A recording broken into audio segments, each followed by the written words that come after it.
profil sosok purnawirawan TNI yang pernah hentikan pemutaran film G30 SPKI di masa Orde Reformasi.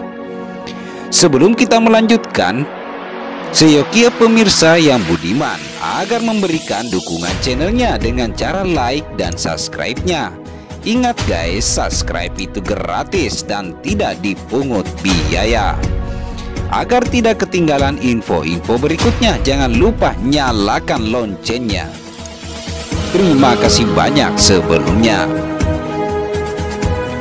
Dikutip dari tribunjambi.com, menjelang akhir bulan September setiap tahunnya, Indonesia selalu mengingat tragedi kelas G30 SPKI yang sangat kelam.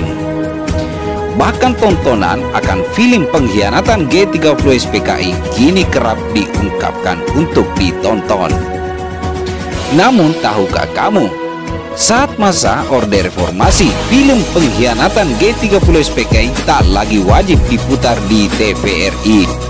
Semua karena peranan Letnan Jenderal Purnawirawan TNI Muhammad Yunus Yosvia, sosok dibalik penghentian kewajiban pemutaran film G30 SPKI itu. Sebelumnya, di Orde Baru film ini wajib diputar. Dilansir dari Tribun News, Yunus adalah Menteri Penerangan di era pemerintahan Presiden Bahrudin Yusuf alias B.J. Habibie. Yunus menceritakan, sebagai orang yang pertama membuat aturan bahwa film pengkhianatan G30 SPKI tak lagi wajib diputar. Memang beda periode kepemimpinan Presiden Soeharto, sebuah film legendaris berjudul Penumpasan Pengkhianatan G30 SPKI lazim dikenal dengan nama Pengkhianatan G30 SPKI wajib diputar di seluruh bioskop dan stasiun televisi di tanah air kala itu. Film produksi Forum Production Film Negara tahun 1984 ini didistribusi oleh dan ditulis oleh Arifin H. Nur. Kala itu ia menghabiskan waktu 2 tahun untuk memproduksi film yang menghabiskan anggaran sekitar 800 jutaan. Setelah selesai, film berdurasi 3 jam itu lalu ditayangkan dan diputar secara terus-menerus menjelang peringatan Hari Kesaktian Pancasila selama 13 tahun. Kemudian, peristiwa reformasi mengubah kembali arah sejarah bangsa Indonesia.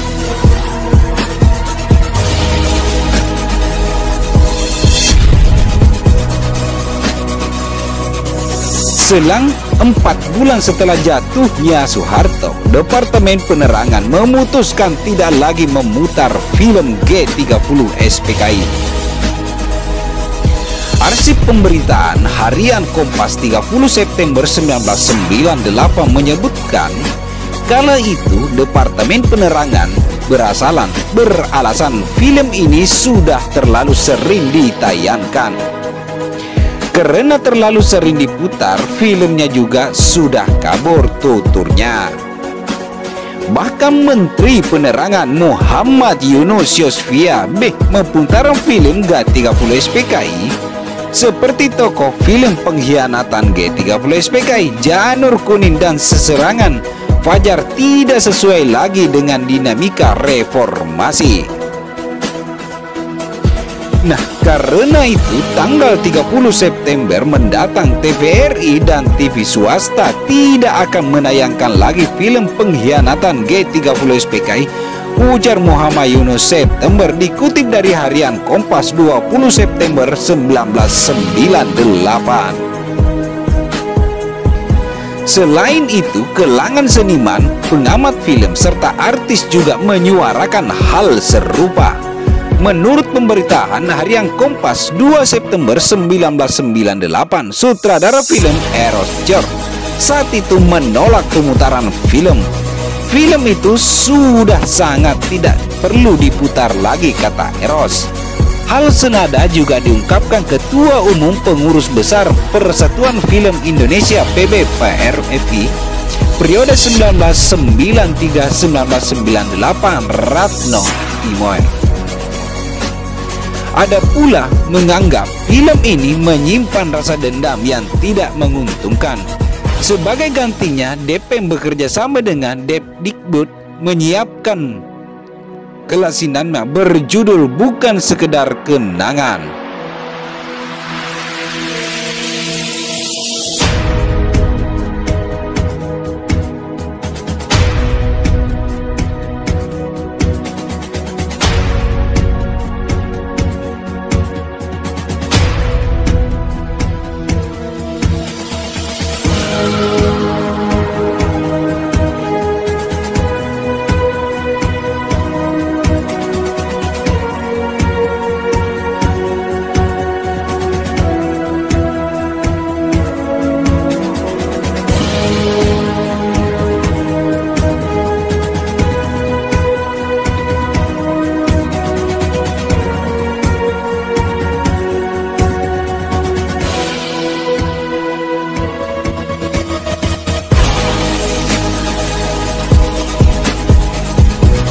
Siapakah Muhammad Yunus Yosvia? Dilansir dari Wikipedia, Letnan TNI Purnawirawan Muhammad Yunus Yosvia lahir di Rapang, Sulawesi Selatan 7 Agustus 1944. Ia adalah seorang tokoh militer Indonesia yang pernah menjabat sebagai Menteri Penerangan yang terakhir pada masa pemerintahan Presiden Habibie. Ia adalah lulusan Akademi Militer Nasional AMN tahun 1965. Jabatan tersebut serta Departemen Penerangan yang dibawahinya kemudian dihapus oleh Presiden Abdurrahman Wahid.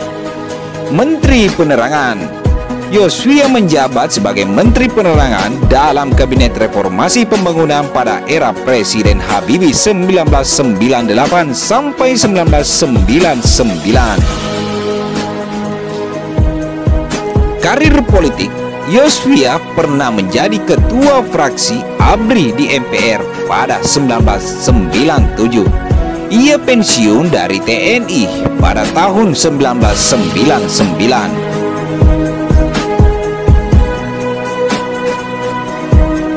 Pada tahun 2002, Yosvia menjadi anggota Partai Persatuan Pembangunan P3. Yosvia juga adalah Sekretaris Jenderal P3 dari bulan Desember 2003 hingga tahun 2007. Pada bulan Februari 2007, Yosvia ikut dalam pemilihan Ketua Umum P3 tetapi gagal. Jabatan terakhir adalah mantan anggota Kopassus ini menjadi anggota DPR dari P3 periode 2004-2009 dan duduk di Komisi 4. Nah, itulah tadi teman-teman pemirsa yang budiman. Mudah-mudahan informasi yang kami suguhkan dapat bermanfaat bagi kalian semua. Bila informasi ini layak untuk diinformasikan ke kerabat dan teman, silahkan di-share. Terima kasih banyak sebelumnya. Sekian dan terima kasih. Wabillahi taufiq wal hidayah. Wassalamualaikum warahmatullahi wabarakatuh. Tapi jangan kita dendam hati. Iman kepada Allah Subhanahu wa Ta'ala, iman kepadanya meneguhkan kita, karena Dia perintahkan kita semua berkewajiban untuk menegakkan keadilan dan kebenaran.